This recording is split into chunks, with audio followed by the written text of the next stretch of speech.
Olá.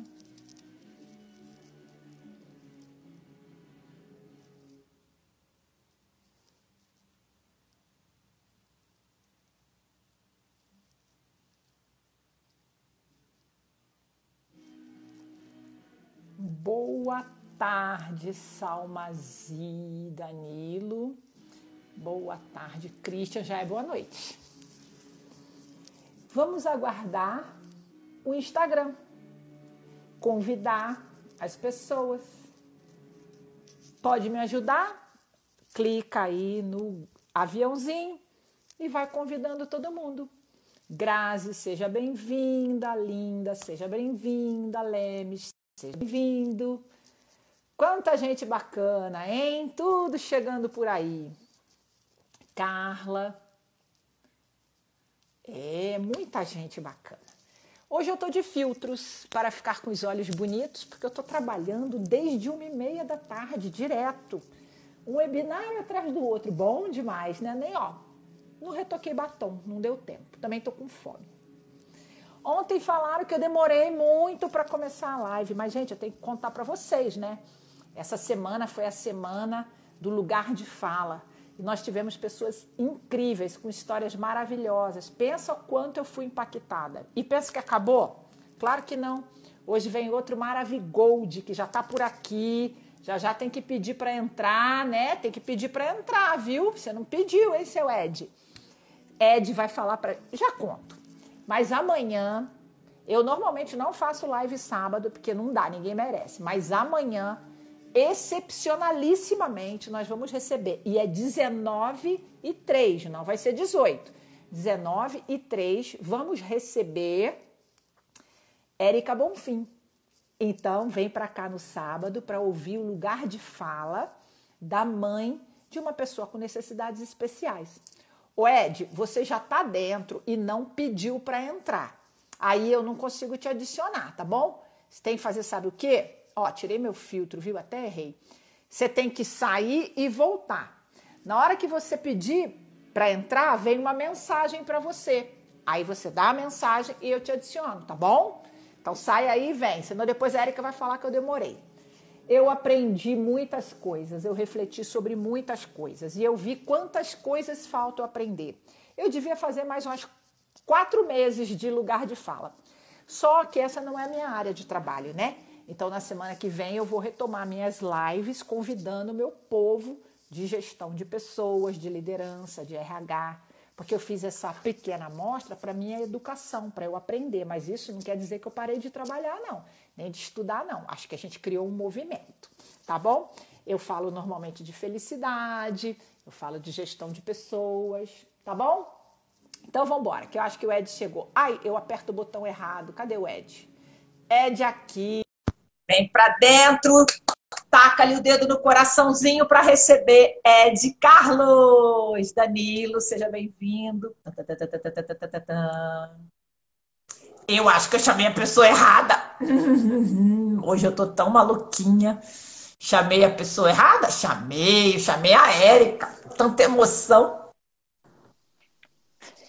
Ed Carlos! Que vontade de te abraçar apertado, daquele assim de irmã ursa da Felícia, que aperta até quebrar os ossos, que quem... Nossa, gente bruta quando ama é assim, aperta até espirrar. que saudade, nem fale. Você tá me ouvindo bem? Eu tô Tô aqui te ouvindo estreando. bem. Você tá lindo como sempre, tá com visual mara aí atrás, com essa iluminação, com essa chiqueza toda. Adorei esse apartamento, viu? Ai, Adorei bonito, tudo. né? Isso aqui é Eu essa também já tô decoração. falando que é apartamento, pode ser uma casa, eu nem sei. Ainda vai ser uma mansão, tá? Vocês vão se preparando, porque um dia eu vou fazer sabe aqueles que mostram a sua casa? Hoje não dá porque ia ser um vídeo de 2 segundos, porque é um apartamento bem pequeno. Mas vai chegar um momento que eu vou fazer uma live na mansão. A mansão não é o que está fora, a mansão é o que está dentro. Para você é uma mansão, seu ninho de amor. Não tem muita felicidade aí? Muita, Lua. E aqui onde eu tô. Então, onde eu tô, eu levo a felicidade comigo, porque isso é uma coisa que tá dentro de nós e a gente só tem que botar para fora. Não tem que trazer de fora para dentro, né? Você sabe disso muito A bem, gente mas... nem precisa botar para fora, né? Ela já esparge para todo lado. Quando você sua, já sai. É o que tem dentro, né? Pois é. Amado, vamos começar como a gente sempre faz? Quem é você Vamos. na fila do pão? Passa na nossa cara aí seu currículo, seus estudos, as coisas tudo. Vamos lá, gente. Ó, eu sou o Ed Carlos, o Ed, né? Todo mundo me chama de Ed, eu gosto muito. Eu sou potiguar, adoro ser potiguar, mas aí vocês param e pensam, o que é potiguar? Potiguar é quem nasce no Rio Grande do Norte. Então eu sou nordestino, com muito orgulho. Quero mandar um beijo pro pessoal, inclusive, que está assistindo de lá. É, eu tô aqui em São Paulo já há 20 anos e essa vinda veio por uma série de razões que a gente vai conversar daqui a pouco. Mas ao longo desse tempo, eu busquei o caminho da educação para transformar a minha vida. Então, eu fiz uma graduação em psicologia. Eu sou pós-graduado em neuropsicologia, então gosto muito de falar sobre cérebro, de falar sobre coluna vertebral, de falar sobre neurotransmissores. Então, esses assuntos me apaixonam. Eu sou MBA em gestão de negócios, então gosto muito também de falar de gestão de negócios. Meu TCC, na época, foi sobre liderança, então é um assunto que eu também gosto muito de falar. E estou fazendo uma especialização, uma pós-graduação em sociologia, porque há um tempo atrás eu decidi que queria conhecer o ser humano. Aí fui lá, encontrei a OMS falando que o ser humano saudável, ele é composto por 3 dimensões: biopsicossocial. A biológica, então fui lá para a neuropsicologia. A psicológica, sou psicólogo. E a social, estou estudando agora e estou encantado. Então, é Ah, meu basicamente esse Deus! caminho. Plante um livro, plante uma árvore, escreva um livro, tem um filho, né? Tipo isso, né? Eu faço as coisas todas. Amado, e a gente se conheceu, tu estava em RH. E ainda estou em RH, tá, Lu? Estou fazendo uma mudança muito mais quantitativa do que qualitativa. Então, assim, eu não estou saindo de RH, continuo em RH, o RH é onde eu comecei e imagino que vai ser para onde eu vá até o fim. Só que eu entendo que essa atuação precisa passar por uma mudança. Então, eu estou indo para um regime de consultoria. E claro que você me ajudou muito nisso. Inclusive, você me inspirou. E quando você me convidou, eu falei, cara, como que eu vou conversar com essa mulher sem ficar tietando? É recíproco, tá? É Que bom. recíproco. Que Tem bom, os Lu. segredinhos paroquiais que sempre que eu penso em você eu lembro, mas eu vou revelar aqui não que é coisa nossa, o babado É. forte que depois eu te conto. Mas olha só, eu tô muito grata ao povo maravilhoso que você trouxe, primo, gente falando que você é inspiração, gente tá cobrando que você tinha que ter escrito um livro já, tá na hora de escrever um livro, né? Tem tiete de todo jeito, gente, gratidão. É impossível passar por Ed e sair igual. Só se tu for muito tosco. Então é antes de Ed e depois de Ed. Eu tenho a bênção da gratidão na vida, eu sempre falo isso, que eu conecto minha Wi-Fi só no lugar certo. Eu só tenho amigo foda. Foda. E tu tá entre eles, né? Então eu acho que eu devo ser uma pessoa com algum merecimento, ou então Deus tem pena, que ele fala, deixa eu cercar essa mulher de gente boa para ver se essa alma evolui. Pode ser uma das duas teorias, né? Então, a gente tem trocado muito no nosso grupo, né, Ed? Queria que você começasse a contar como é que é ser nordestino, que vem para o Sudeste tentar a vida. Depois você vai me contar como é que é ser preto, porque você fala assim, você tem passabilidade, você pode ser o moreninho, né? Você não é negão, né? Você é passabilidade. Então, como é que é ser nordestino e preto? E depois, como é que é isso no mundo acadêmico e o que mais, né? Vamos começar. Vamos. Bom, primeiro, o nordestino, a realidade que eu tive e que eu tenho, é claro, ela mudou muito. Então, as pessoas que estão vivendo no Nordeste, que têm uma perspectiva de futuro, eles olham de um lugar diferente do que eu olhava. Eu tinha 9 anos, vivi a minha vida toda lá, minha infância toda, com 350 primos, família grande, né? E muitos tios também. 350 é literal ou é mentirinha assim, só pra falar que é um monte? É mentirinha, né, Lu? Ah, Eu, tá eu bom. Tu acho, tá com eu acho mania que de é mentirinha. carioca, né? Só que, olha, o meu avô paterno tinha 11 filhos. Então, vamos esperar que seja só, que não seja literal, né? Então, a minha mãe percebendo que não tinha condições de viver lá sozinha, por que sozinha? O meu pai tinha que vir para São Paulo para trabalhar e ajudar no sustento dos filhos. A gente vivia uma época muito difícil no Nordeste. Então, tinha passado por alguns períodos de seca e a minha mãe vivendo sozinha com 2 filhos, eu sou o filho mais velho, tinha uma irmã mais nova, e grávida. E ela decidiu que aquela vida não tinha condições de ser mantida. Então ela falou pro meu pai, eu vou para aí. E meu pai falou, não, aqui em São Paulo a vida é muito diferente, a gente não tem essa vida de comunidade que existia e que existe no Nordeste. Então aqui é muito mais difícil. Ela disse, eu não tenho escolha, a gente vai para aí. E meu pai disse, então venha. Grávida de 6 meses. Como que a gente veio? Você pensa, veio no avião, numa primeira classe? Não, gente, a gente veio de Pau de arara. ônibus. Não, Ah, tem uma história sobre pau de arara que eu vou contar daqui a pouco. A gente veio de ônibus. 3 dias e 2 noites, eu não posso esquecer das 2 noites, 3 dias e 2 noites de viagem, desde o Rio Grande do Norte até a rodoviária do Tietê, em São Paulo. Eu tinha uma vivência muito diferente, porque lá no Nordeste eu nasci numa cidade de 3 mil habitantes. Vocês têm noção do que é isso? Eu já trabalhei em empresas que Caiacó, tinham né? Timbaúba dos Batistas. Caicó é uma cidadezinha do lado, que é bem maior e a referência, inclusive, ali na região. Então, eu nasci numa cidade, eu O vivi Ed, numa meu cidade pai muito veio menor. da ilha de Macau. Meu pai é potiguar também, veio da ilha de Macau, do Olha. Rio Grande do Norte, né? Que eu fui muito menina, assim. Então, Uhum. nessas coisas aí também, eu sei do que você está falando. E assim, Recebemos muito migrantes na nossa casa, muito nordestino, os conterrâneos, né? a gente se apoia, não tem escolha. O nordestino ele não tem escolha de se vai ajudar ou não outra pessoa, porque ele já precisou de ajuda. Então, o que mais eu me orgulho de ser nordestino é exatamente isso. Por isso que quando as pessoas olham para mim e falam, Ed, você me ajudou, muito obrigado, eu meio que vejo quase que como uma obrigação. Porque eu também recebi e recebo muita ajuda. Às vezes, a ajuda não é material. São as palavras que as pessoas dizem, sabe? Então, assim, ó, a gente chegou Eu aqui acho também, Ed, que é o olhar, né? Eu muito, percebo Lu. isso. Tem um olhar de crença em você, um olhar de que você é alguém, que você tem o seu lugar. Isso empodera muito a gente. Que a Tati, o Júlio, a Solange, a Cacá vieram falando, né? Como é que a gente olha para essa pessoa? Quando o Júlio disse assim que o líder falou, você fez um bom trabalho. Para um PCD até que foi bacana, cara, aquilo parece uma faca assim no meu coração, porque é esse olhar que a gente diminui a pessoa, né? Então a ajuda, ela não é só material, apoio, é esse também o olhar de que tá tudo bem, né? Tá tudo bem, você vai aí que dá tudo certo, né? E por muitos anos eu vivi uma vida lá, era o calor, eu cheguei aqui no inverno, 12 de junho, Dia dos Namorados, um frio que eu não sabia o que que era aquilo, e eu não tinha roupa de frio. Então, a primeira experiência que eu tive com a chegada aqui foi que eu fui para a escola, e a escola era uma escola, uma cidade de renda média era alta, e os professores olharam para aquele menino de bermuda e camiseta e falaram, não tem roupa, e me encheram de roupa. Aí eu, na saída da escola, chega minha mãe e meu pai me buscar e cadê meu filho? E aparece uma criança com uma roupa diferente. Então, eu já começou com esse olhar de essa pessoa precisa de ajuda. Mas nem todas as ajudas que eu recebi ou nem todas as aproximações foram assim tão tranquilas. Eu lembro que já aqui em Piracicaba, porque eu morei numa cidade menor há um tempo atrás, em São Pedro, que é uma cidade turística e é bem diferente, eu cheguei aqui e uma professora, até falei que ia contar isso para os meus amigos, tá?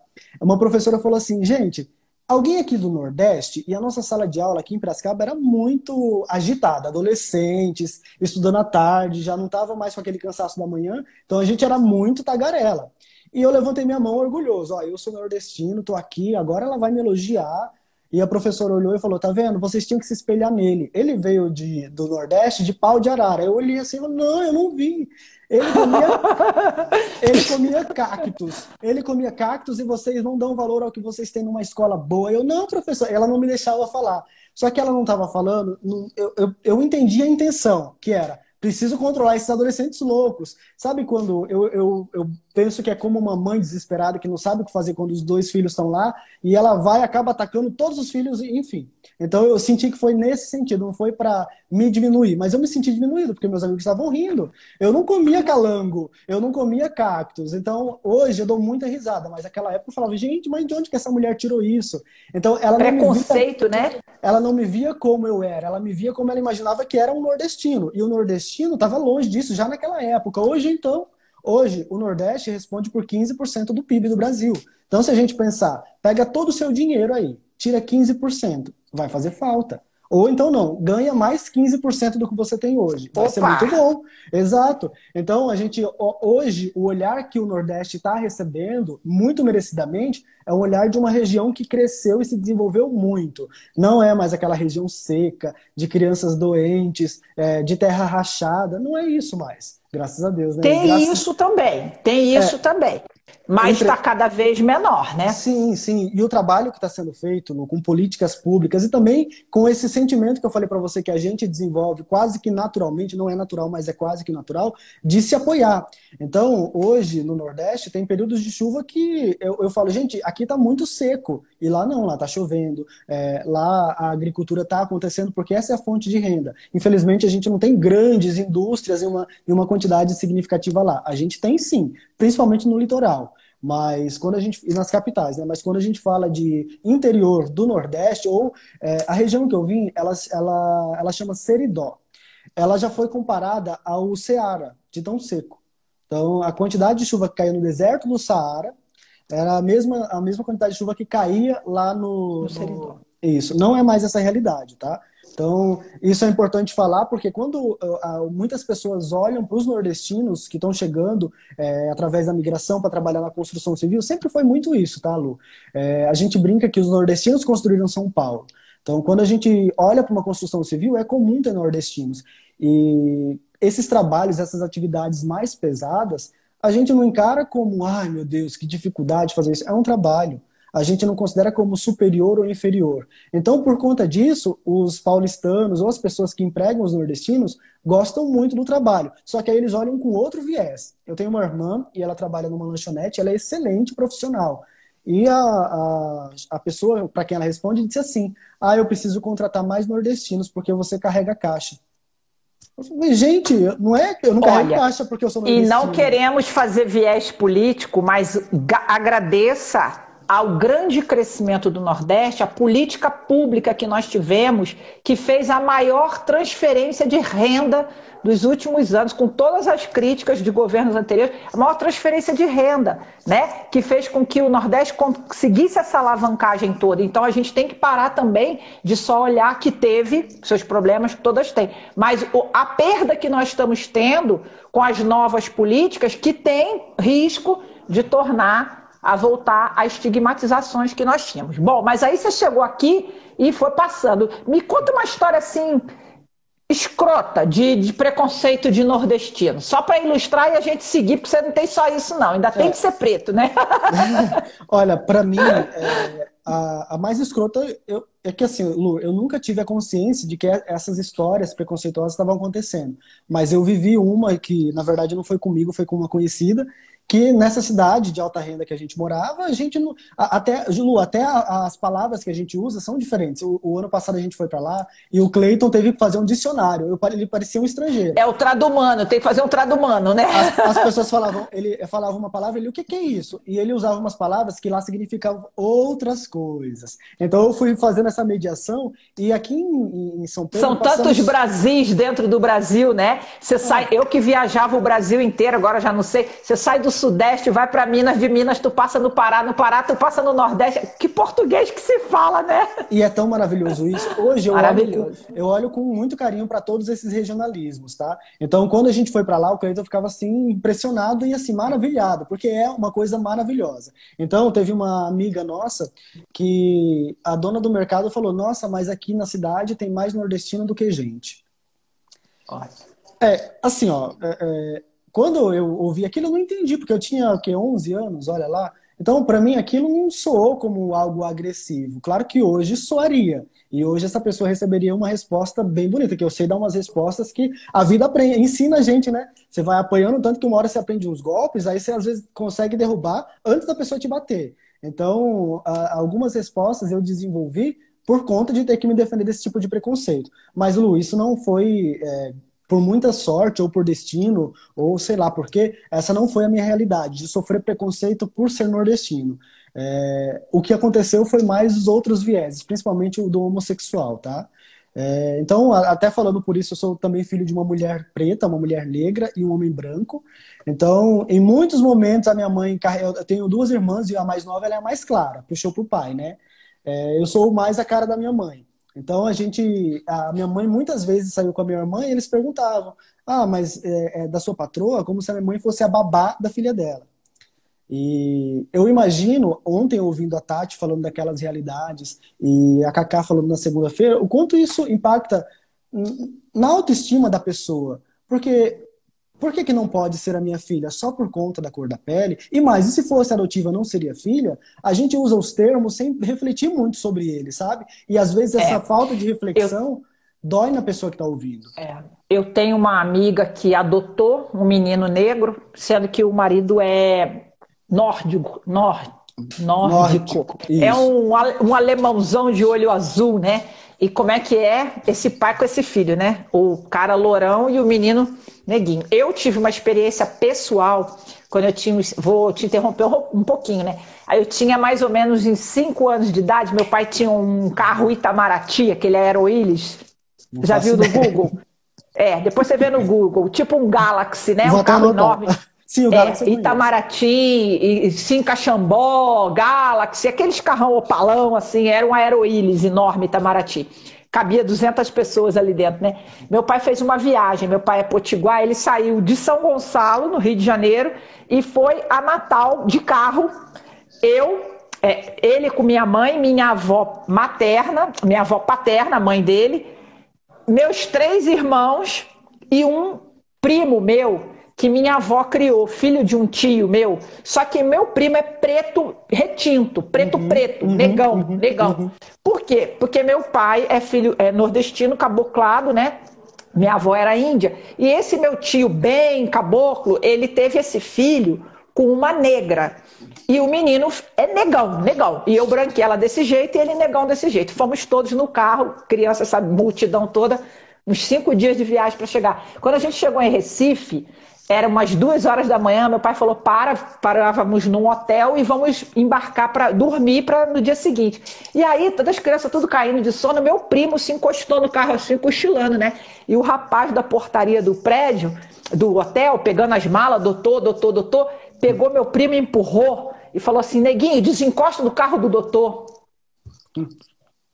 Meu primo, né? 2 horas da manhã, com os barraqueiros, a família Buscapé inteira. Minha avó, que criava meu primo como mãe, né? Falou, não fico aqui. E meu pai, mas são 2 horas da manhã, a gente está nos anos 70, é pouco isso, não tem outro lugar, a gente dorme na rua, mas tratou meu filho mal, não fica aqui, bota as malas todas de novo e vamos embora. Mas desse jeito, né? Neguinho, desencosta do carro do doutor. Então, quer dizer, a gente era filho, mas o neguinho não pode ser filho, né? Eu acho que essa realidade ela é muito mais cruel quando a gente pensa que isso acontece mesmo e quando a pessoa não tem a família ali, por exemplo. A gente tem vários casos. Tem o caso de um adolescente negro que sumiu. E depois acharam o corpo no IML. Isso no Rio de Janeiro. Então, assim, eu não quero também transformar a live numa lamentação, mas a gente precisa Sim, pensar nisso porque a vida é precisa assim. pensar. Então, É. hoje, por exemplo, Lu, a minha mãe ela é muito bem resolvida com isso. Então, o trabalho que a gente faz, porque eu também tenho sobrinhos, então o cabelo é diferente, não é um cabelo liso, longo, loiro, mas é feio? Esse cabelo não é feio. E o trabalho que a gente faz com as crianças é exatamente esse, de mostrar que, olha, você é linda, você é lindo, você não precisa ser igual aos outros para ser alguém, para ser uma pessoa. E esse trabalho a gente faz não só com quem é da família, mas quem não é também. Então, a questão racial, ela está muito presente comigo por conta das coisas que os meus pais passaram. A minha mãe, ela sofreu alguns tipos de assédio por ser mulher, e você sabe disso melhor do que eu. Não é um lugar que eu posso falar com propriedade, só o que eu ouvi dela. Então, eu sinto que, infelizmente, há ainda muito racismo e parece que as pessoas não estão se olhando, não estão olhando para a gente, para as outras pessoas, como pessoas. Então, quando você olha para mim, você vê um gay nordestino só, eu não sou uma pessoa para você.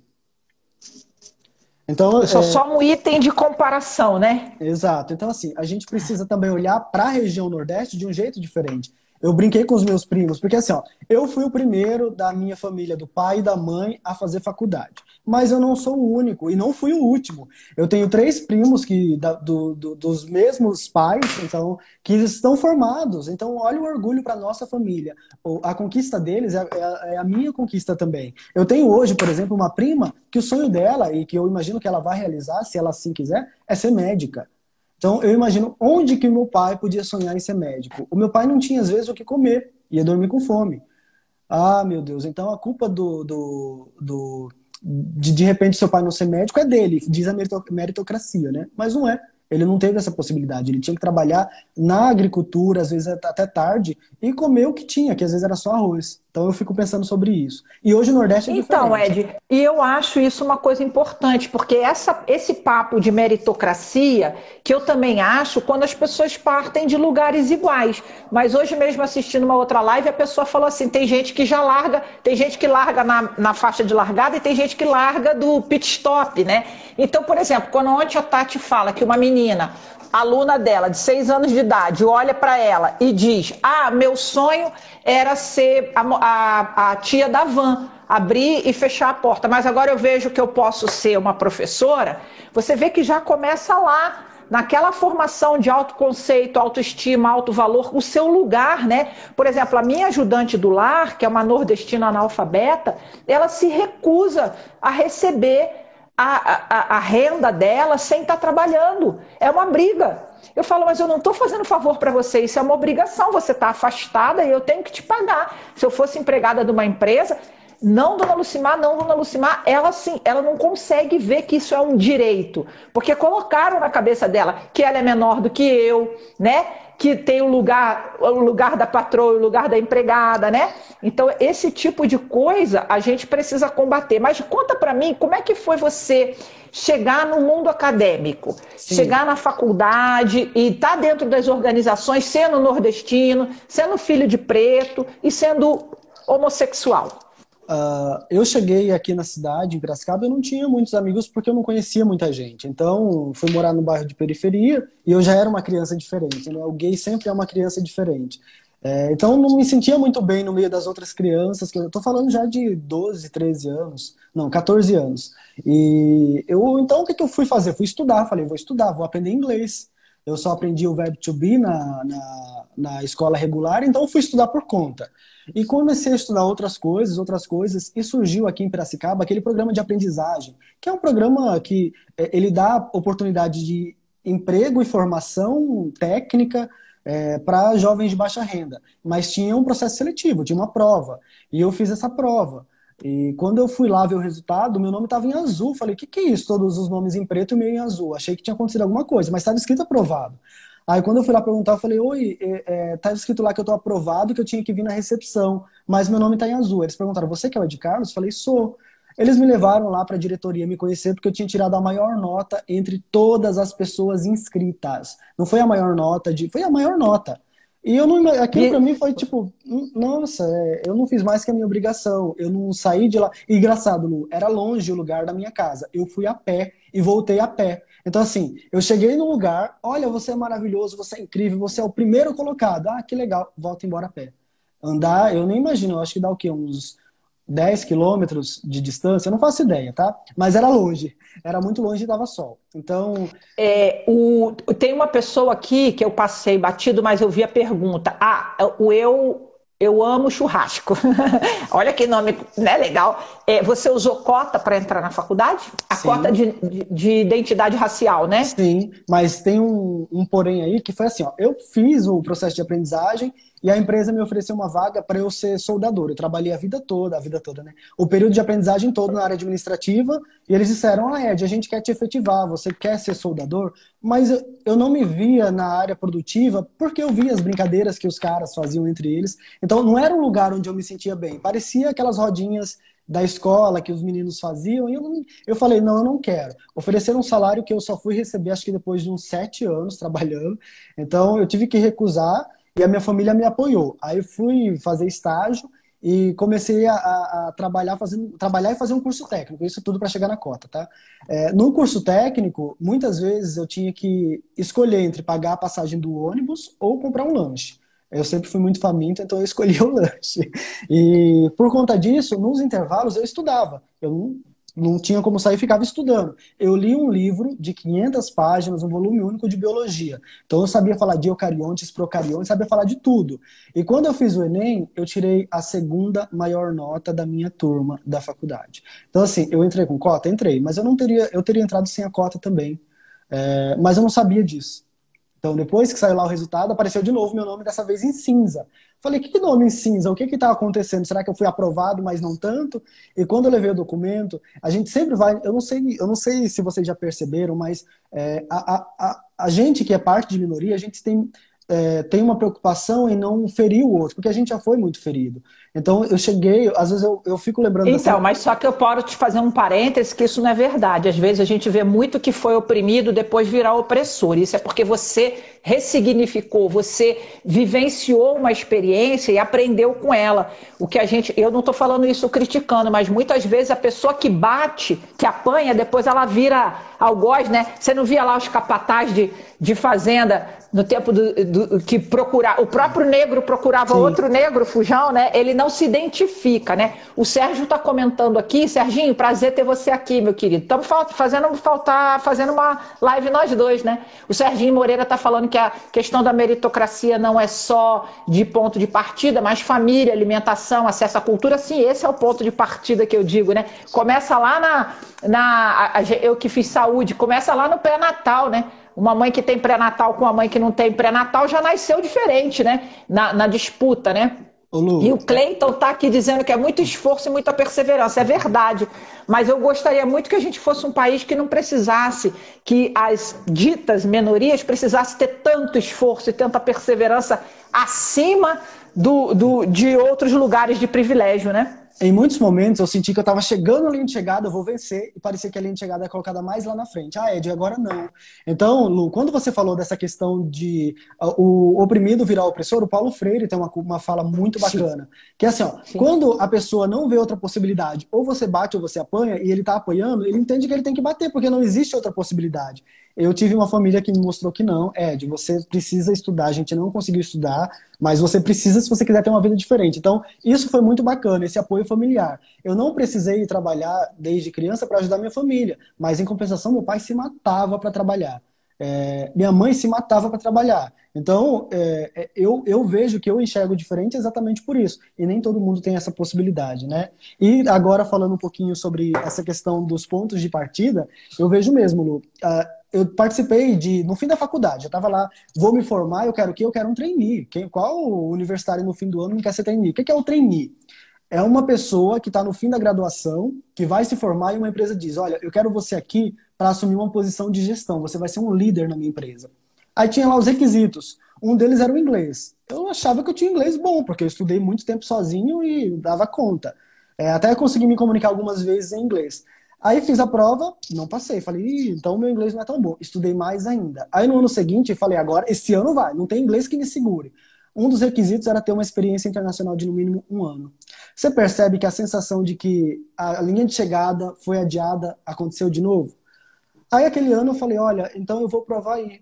Era R$3.000, eu tinha um dinheiro guardado, o dólar ainda era muito baixo, não é nossa realidade. Falei, vou provar aí. Só que eu tinha uma irmã que estava trabalhando em outra cidade e ela acordava às 4 da manhã e fazendo faculdade e dormia 1 da manhã. Eu falei, isso não dá, né? A gente precisa mudar de casa e morar em outro lugar. Morar perto do trabalho dela para ela ter uma vida. E a gente foi, a minha mãe e eu, morar juntos. Era uma cidade muito minúscula e quando eu olho para Natal, por exemplo, a gente fala Nordeste e São Paulo. Eu morava numa cidade que tinha vaca no meio da rua. Então, às vezes, a minha irmã se atrasava do trabalho porque tinha que esperar as vacas passarem. E aqui em São Paulo, lá no Nordeste, não. Então, a realidade que parece que é tão discrepante, ela estava invertida na nossa realidade. Então, aí, naquele momento ali, eu falei, cara, vão exigir de mim além da faculdade. Aí foi que eu saí do trabalho, consegui uma empresa, que é a última que eu trabalhei, onde eu tive muito apoio da Letícia, inclusive eu quero fazer um agradecimento público a ela, para me desenvolver. Falei, quero fazer um MBA, ela falou, vai, me deu apoio financeiro para fazer isso. Então, assim, eu precisei de muitas pessoas acreditando em mim ao longo da minha vida profissional. Eu tive a Liliane, maravilhosa, que inclusive eu me acho muito parecido com ela hoje, profissionalmente falando. Tive você, claro. Tive a Letícia e tive outras pessoas, a Ana Mantovani também, que passou pela minha vida. Então, a maior parte são mulheres. Eu até penso que talvez por vocês também saberem esse lugar de opressão que existe na sociedade, vocês são mais solidárias. Não que eu tenha feito as coisas que eu fiz só por solidariedade, mas ela também foi necessária. E é por isso que eu retribuo. Então, Lu, para não deixar esse estigma de, ai meu Deus, o Nordeste é difícil, eu queria falar umas coisas. Ó. Quando a gente olha para a cultura do Brasil, não estou falando do Ele falou Nordeste. assim pra mim, quantas lives eu vou fazer? Eu falei, uma só. Ele, ai meu Deus, então não dá nem pra respirar. Manda ver, Ed, manda ver. Verdade, gente, eu tô ansioso também, tá? Então, essa fala Tão atropelada, feliz de você estar aqui, tão feliz de você estar aqui. que Mas bom. isso que você está falando é uma coisa muito importante, né? Que eu botei o post aí do filme que cobraram ontem, do vídeo da Tati, a Sim, criança chama alguma coisa e botas, né? E que a sua linha de chegada nunca chega. Eu estava hoje ouvindo uma live de uma mulher negra também dizendo assim, que quando ela percebeu que ela conseguiu um lugar bom na empresa, ela viu um par dela, um homem par dela, que ganhava mais do que ela. E esse cara tinha feito um MBA de verão, um MBA não, um intercâmbio de verão, 40 dias em algum lugar, falava inglês e estudou numa universidade de ponta particular, tipo Mackenzie da vida. Ela tinha feito 8 países, falava 3 idiomas e se formou numa federal negra, mulher negra.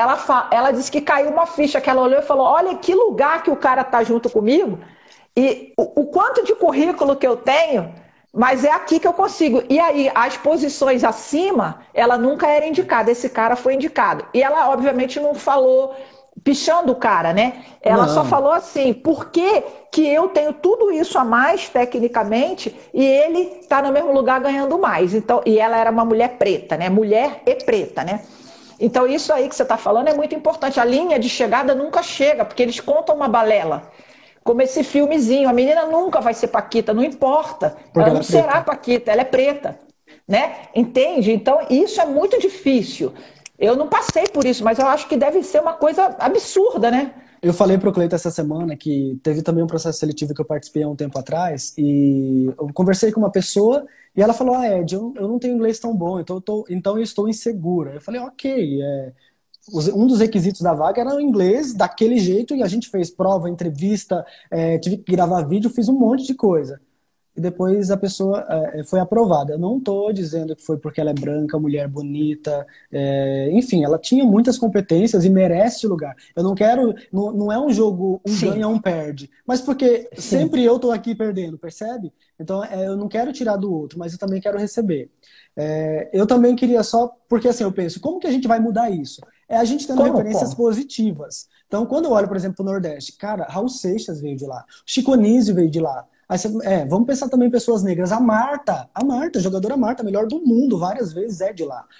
O Popó, o Rivaldo, que levantou a última taça em Copa do Mundo do Brasil, o capitão, é de lá do Nordeste.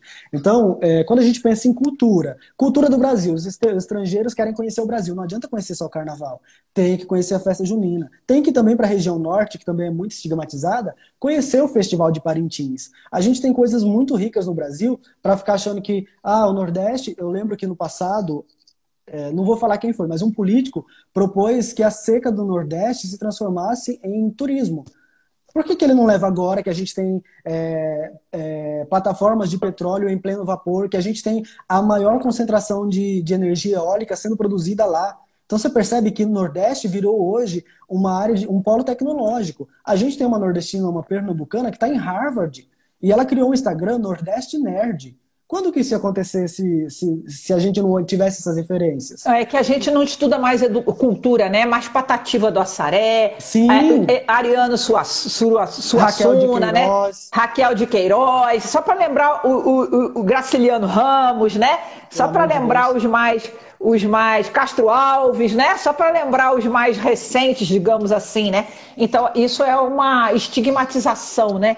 Do nordestino como burro, né? Como menor, né?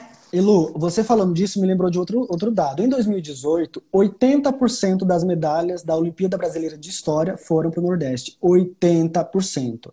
De cada 10 medalhas, 8 foram para o Nordeste. A gente tem um programa lá, é que eu me sinto muito parte, o Ciência para Todos RN. Entra lá, só entra, @Ciência para Todos RN. É um Instagram. E também tem um Vai lá Instagram ver. Tem o Instagram também do Nordeste Nerd. Vale a pena conhecer, porque são polos científicos. Eu sou da neuropsicologia. Lá em Natal tem 2 institutos do cérebro que são conduzidos por neurocientistas maravilhosos aqui do Brasil. Em Natal. Siddhartha e Miguel Nicoleles. Nicoleles. Sim. Então, como que... Duas referências em neurociência no mundo.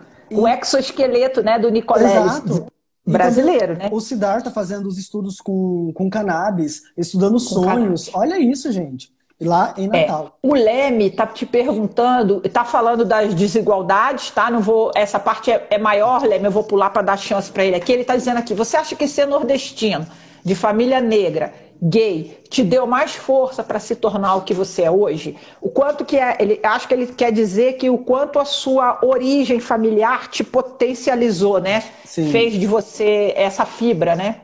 Tem um conceito do feminismo. O feminismo ele tem várias linhas de estudo. E uma delas estuda o que é diferente no feminismo negro de mulheres pobres. Aí eles têm um conceito que é a interseccionalidade. O que é isso?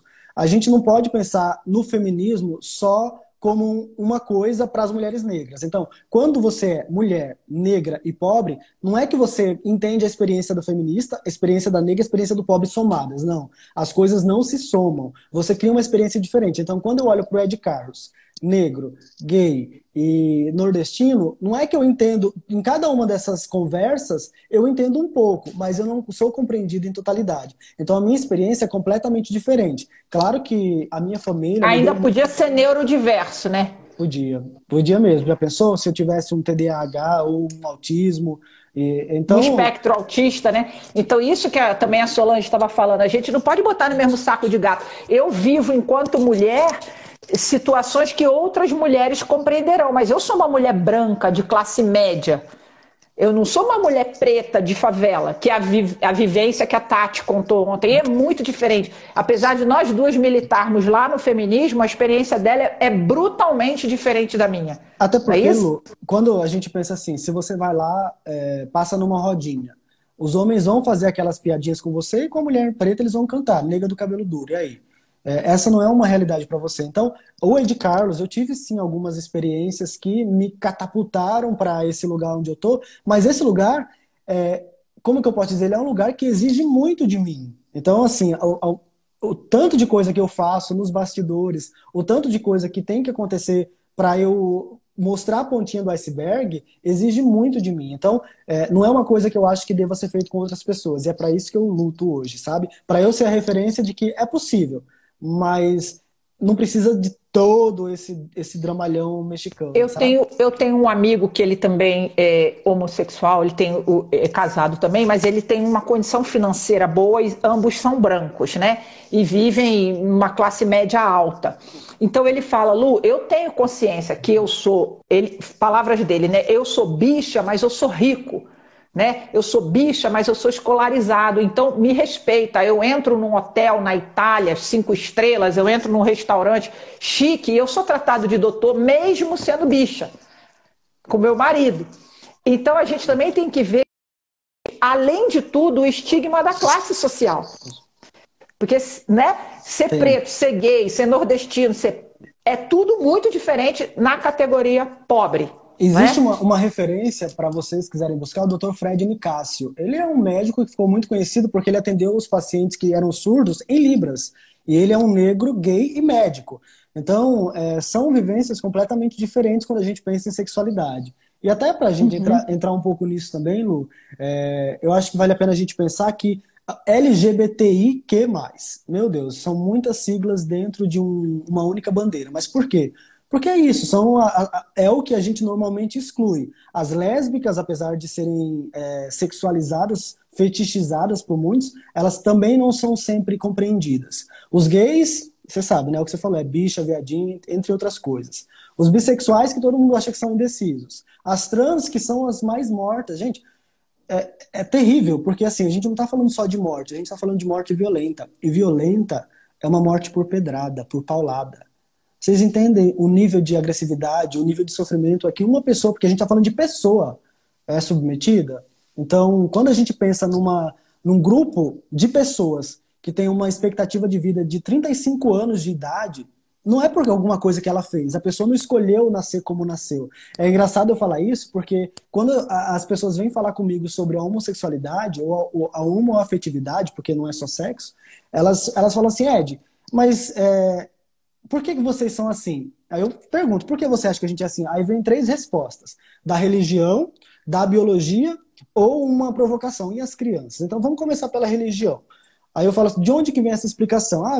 Deus criou Eva e Adão, e não Adão e Eva. Isso está lá no livro de Gênesis. O livro de Gênesis foi escrito quase 1 milênio antes de Cristo. Então, assim, antes de Jesus Cristo vir para a Terra, nascer como o Filho de Deus, já estavam começando a escrever o livro de Gênesis e terminaram 4 séculos antes de Cristo. Tem uma outra passagem que eu não vou falar aqui com vocês, porque eu acho que ela é bem pesadinha, mas está lá em Levíticos. Depois pesquisa lá, Levíticos 20, se eu não me engano, é o versículo 12. E fala que é um pecado passível de morte. E as pessoas falam, Ed, é por isso que a gente não pode aceitar. Só que nesse mesmo trecho também fala que é pecado de morte, tatuagem e comer carne de porco. Ah, mas isso aí, Ed? Não, isso aí é uma coisa que tem que ser contextualizada. Aí contextualiza só o que interessa. Aí eu falo assim, ok, vamos pensar então em outras realidades. Deus criou Adão e Eva. Só que existe um mito da criação, também proposto por um grego, bem antes de Cristo também, o Aristófanes, que ele tem um mito da alma gêmea. O que ele diz? Nós, seres humanos, quando a gente foi criado, éramos pares, então eram 2 pessoas coladas. A gente estava colado pelas costas. Então a gente tinha 4 braços e 4 pernas. E a gente se achava os melhores do mundo. E fomos desafiar os deuses. Zeus, é claro, ganhou a guerra. Ele foi lá e cortou a gente na metade e mandou a gente virar a cabeça que era para trás para frente, para a gente sempre olhar nossa cicatriz no umbigo. Então, a partir daí, a gente foi jogado na Terra e cada um de nós teve que começar a buscar a sua outra metade. Quem estava colado homem com homem é homossexual. Quem estava colado mulher com mulher era lésbica. Quem estava colado homem com mulher é heterossexual. Então, olha outro mito da criação que as pessoas não enxergam. E na Índia, existe também o terceiro sexo, que inclusive é uma forma de dedicar a vida de algumas pessoas a uma deusa. Então, percebe? Existem histórias religiosas diferentes das tradicionais que as pessoas estão querendo usar para recriminar a homossexualidade ou a homoafetividade. Aí fala da biologia. Ah, não existe isso no mundo animal. Gente, mais de 1.500 espécies praticam esse comportamento. 1.500 Basta você ter 2 cachorrinhos que você vai ver que rola. Aqui em casa eu tenho uma fêmea e um macho, mas a minha fêmea é alfa, né? Ela sobe, ela cobre o macho. E mais que isso, a nossa realidade, eu não vivo só disso. Eu não vivo só da prática sexual, pelo amor de Deus. Então a minha vida é muito mais que... Os bonobos, que são primatas, eles vivem o dia todo fazendo isso. Mas não é a minha realidade como pessoa e acho que não é a realidade de ninguém. Então eu vejo que essas 3 explicações... casamento, né? De nenhum casamento. Mesmo que você tenha um casamento hétero, não existe só a vida sexual. E aliás, isso aí, a gente até biologicamente tem uma hora que enche o saco, né?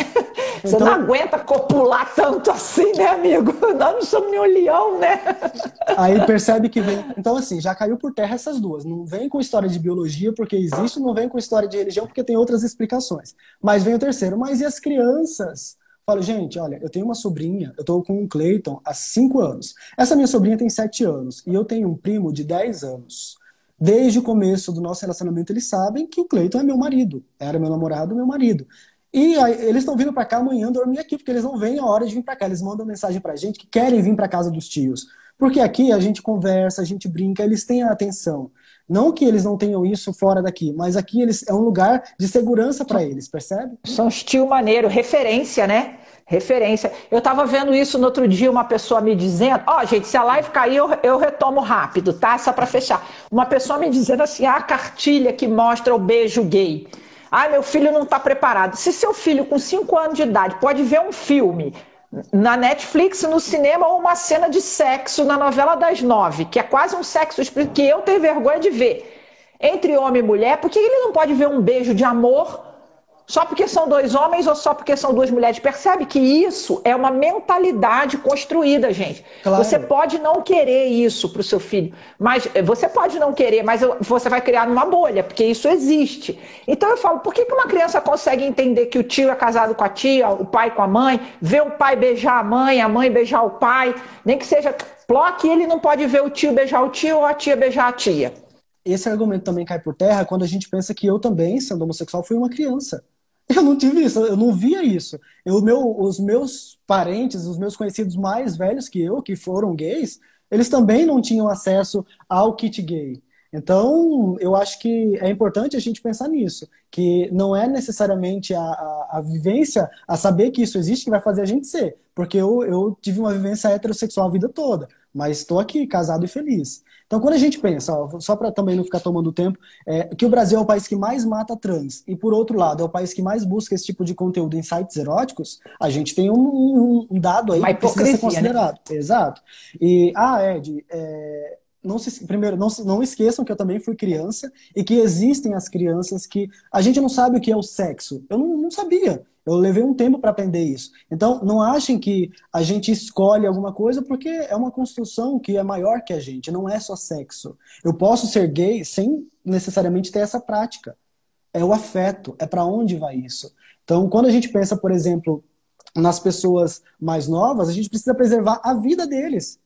Exatamente por isso, porque as pessoas estão matando. Tem pai que mata filho, vocês podem pesquisar na internet, porque ele faz umas brincadeirinhas, ele tem umas falas diferentes.